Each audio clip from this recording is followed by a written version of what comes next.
माशाल्लाह, और वो भी नॉन मुस्लिम बंदा ऑल इंडिया रैंक 10 ले आया है। मिटा दे अपने हस्ती को अगर मर्तबा चाहते हो। ये नीरज तोमर हैं। 1 महीने की पर्सनैलिटी डेवलपमेंट वर्कशॉप यहाँ पर आपने अटेंड की थी। मैंने बहुत सारे ट्रेनर देखे। हेलो दोस्तों, स्वागत है आपका एक और नई वीडियो में। आज की वीडियो बड़ी खास वीडियो है और एक इम्पॉर्टेंट वीडियो है। हम इस वीडियो के अंदर मुनव्वर जमा के बारे में बात कर रहे हैं। हमने इससे पहले भी एक वीडियो उस पर रिलीज किया हुआ है, लेकिन क्योंकि उस वीडियो के अंदर कोई डिटेल नहीं मिला था कि उनको क्यों गिरफ्तार किया गया था, और हमें मालूम है कि हमारे जो जनता है, जो ऑडियंस है, वो उस वीडियो पे काफी ज्यादा प्यार दिखा रहे हैं। उसमें वो वजह सामने नहीं आ पाई कि उनको क्यों गिरफ्तार किया गया है, इसीलिए हमने एक दूसरा पार्ट यहाँ पे लाने की कोशिश की है और इसमें आपको पता चलेगा कि मुनव्वर जमा के साथ आखिरकार हुआ क्या था और उनको क्यों पुलिस ने अरेस्ट किया हुआ है। तो हम पहले इस वीडियो को देखते हैं जिसका टाइटल है मुनव्वर जमा को क्यों हिरासत में लिया गया, व्हाई मुनव्वर जमा वाज अरेस्टेड। तो चलिए पहले देखते हैं कि इनको क्यों अरेस्ट किया गया है, क्या वजह थी, क्या रीजन था, और उसके बाद हम आपसे बातें करेंगे। अगर आप चैनल पर पहली बार आए तो सब्सक्राइब कीजिएगा, इस वीडियो को लाइक जरूर कर देना। पहले वीडियो को देखते हैं, जानकारी लेते हैं, फिर आपसे बातें करते हैं। आइए। बड़ी अफसोसनाक खबर कुछ दिन पहले आई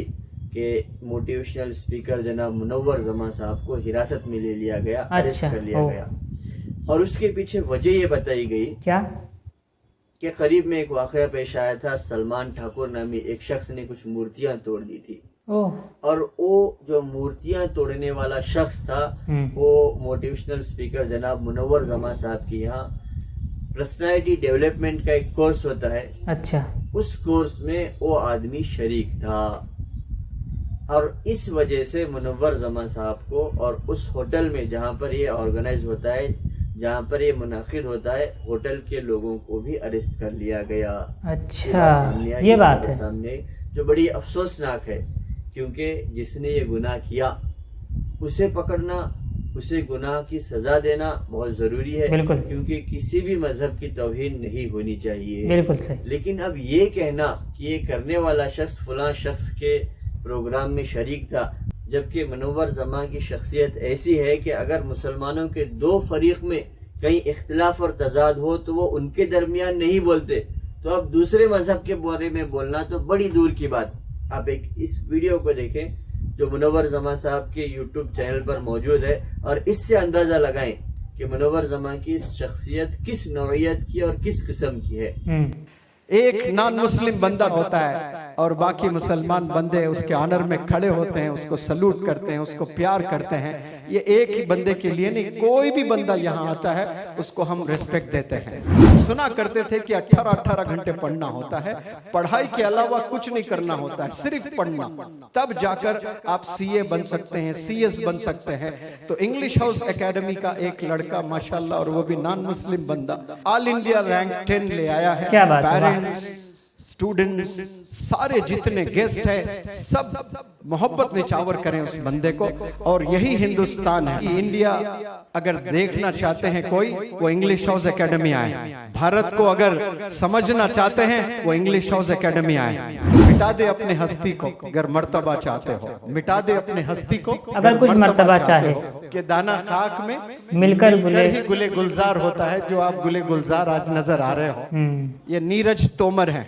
2 साल पहले इस बंदे ने 1 महीने की पर्सनैलिटी डेवलपमेंट वर्कशॉप यहाँ पर आपने अटेंड की थी। ये CS exam company secretary professional आपने क्रैक भी किया और ऑल इंडिया में टॉप 10 में ये बंदा है। Big round of applause for him. माशाअल्लाह माशाअल्लाह। और आपकी ट्रेनिंग भी चालू हो चुकी है। इंटर्नशिप सही साहब 1.5 साल की होती है। और मैंने फ़ोन किया और फ़ोन करके मुबारकबाद दिया। मैंने कहा कि नीरज, मुझे पता चला सोशल मीडिया पर आप ऑल इंडिया लेवल पर 10th रैंक ले आए हो। तो पहला जो जुमला इस बंदे के जुबान से निकला, गुरुजी ये आपकी वजह से हुआ। हालांकि वो एग्जाम का मैं एक लफ्ज लेटर भी नहीं सिखाया मैंने। यहाँ तो character development, communication skills, pronunciation सिखा जाता है, लेकिन इन्होंने कहा कि सर मुझे मोटिवेशन मिला आपसे, मैंने मेहनत किया और मुझे ये अवार्ड मिला है। आप देखें ये टॉप 10 में आए हैं, इसके बाद अपने वालिदैन से भी जाकर नहीं मिले। वालिदैन मध्य प्रदेश में है, ट्रेनिंग मिस नहीं करना चाह रहे हैं। बॉम्बे में कंटिन्यूस अभी ट्रेनिंग चल रही है। दूसरे होते तो छोड़कर भाग जाते कि फूलों का हार मिलेगा मुझे, शाबाशी मिलेगी मुझे गांव में। लेकिन इस बंदे ने कहा कि सर मैं बात करके परमिशन लेकर फिर बताऊंगा कि मैं आ सकता हूं कि नहीं आ सकता। फिर 2-4 घंटे के बाद इस बंदे का फ़ोन आता है और कहता है कि सर मैं आऊँगा लेकिन सुबह आकर मैं रात की फ्लाइट से चला जाऊंगा। ये जिंदा इंस्पिरेशन है कौम और के क्या? तमाम नौजवान बच्चों के लिए कि इतना बड़ा अवार्ड लेने के बाद भी अपने वालिदैन के पास जाकर मिल नहीं रहा है, ट्रेनिंग को इम्पोर्टेंस दे रहा है। यहाँ जब थे 6 बंदों के साथ एक कमरे में, किसी ने सोचा भी नहीं होगा कि ये बंदे 1-2 साल में इस बंदे ने इतना बड़े मकाम पर पहुँचना। ये तो जस्ट बिगिनिंग है, इंशाअल्लाह जहाँ और है बहुत आगे आप जाओगे। तमाम जो पेरेंट्स आप देखें खड़े होकर के आपको स्वागत किए हैं, आपको देखे हैं, लेडीज़ वहाँ पर खड़े होकर आप देखें कितने आपको ऑनर कर रहे हैं। हम दुआ देते हैं कि अल्लाह आपको खूब तरक्कियों से नवाजे। आमीन। और मैं चाहता हूँ कि आप अपनी जर्नी बताएं, ये पॉसिबल कैसा हुआ। फिर इंशाअल्लाह डॉक्टर रफ़ीक साहब आपको आएंगे तो आपको ऑनर करेंगे। मंजिल से आगे बढ़कर मंजिल तलाश कर, मंजिल से आगे बढ़कर मंजिल तलाश कर। मिल जाए तुझको दरिया तो समंदर तलाश है। कर। हर शीशा टूट जाता है पत्थर की चोट से, हर शीशा टूट जाता है पत्थर की चोट से। पत्थर ही टूट जाए वो शीशा क्या तलाश बात। तो मैंने बहुत सारे ट्रेनर देखे हैं जो कि अपने को ये बताते हैं कि आपने को सपने अचीव करना है, लेकिन जमा सर ने मुझे ये बताया कि आपको सपने किस तरह से अचीव करना है। तो वो मेरे लिए बहुत ही ज़्यादा इंपॉर्टेंट है। यहाँ जब मैं आया था तब मेरे मन में एक ही चीज़ थी कि मुझे कुछ ना कुछ तो अच्छा अचीव करना है, लेकिन जब मैंने वर्कशॉप पूरी अटेंड करी तो मुझे पता चला कि मैं कुछ अचीव तो नहीं बल्कि वंडर्स कर सकता हूँ अपनी लाइफ में। और जब मैं रहता था अपने रूममेट के साथ में, तो मेरे उन रूममेट्स में तो 2 लोग ऐसे भी हैं जो फिर यहाँ पर है ना ट्रेनर बन चुके हैं और अभी बहुत अच्छे मोटिवेशनल स्पीकर हैं। अभी जब मेरा रिजल्ट आया था तो जमा सर ने मुझे आगे से कॉल किया। मैं कॉल करने ही वाला था जमा सर को, लेकिन उससे पहले जमा सर का ही कॉल आ गया। तो मुझे बहुत ज़्यादा खुशी हुई कि जिन मेंटोर से मैंने ट्रेनिंग ली है और उन्होंने मुझे ट्रेनिंग दी है, और मतलब उसके लिए बहुत ज़्यादा खुश हूँ। अगर मैं अपनी इस जर्नी की बात करूँ तो इस जर्नी में मुझे काफ़ी कुछ सीखने को मिला है। फर्स्टली आई बिलीव कि कंसिस्टेंसी मैटर करती है। मुझे ऐसा लगता है कि अगर मोटिवेशन से भी अगर कोई बड़ा वर्ड है तो वो है कंसिस्टेंसी। आपको 2 चीज़ें इंपॉर्टेंट है लाइफ में, जो कि है वैराग्य और अभ्यास। कोई भी चीज़ आप अचीव करना चाहते हैं तो आपको जर्नी में टफनेस तो आएगी, आपको जर्नी मुश्किल लगेगी, तो आपको उसके लिए पहले मेंटली प्रिपेयर होना है, आपको प्रैक्टिस करनी है और आपको अपने अंदर एक कॉन्फिडेंस डेवलप करना है, जिससे कि आप है ना फेल भी हो जाओ तो उसको वापस अचीव करने के लिए आपका मोटिवेशन खत्म ना हो। बस मैं इतना ही कहना चाहता हूँ, ज़्यादा स्पीच को लंबा ना करते हुए 2 लाइन में अपनी स्पीच को ख़त्म करूँगा कि 2-4 ख्वाब हैं मेरे जिन्हें आसमां से दूर चाहता हूँ, 2-4 ख्वाब हैं मेरे जिन्हें आसमां से दूर चाहता हूँ। ज़िंदगी चाहे गुमनाम रहे, ज़िंदगी चाहे गुमनाम रहे, मौत पर मशहूर चाहता हूँ। क्या बात। अब कोई अकल का अंधा ही ऐसा होगा जो इस वाक़ये को, इस वीडियो को देखने के बाद भी ये कहे कि मुनव्वर ज़मा ने कोई ऐसी बात कही होगी जिसके ज़रिए से ये आदमी मूर्तियां तोड़ने पर आमादा हुआ।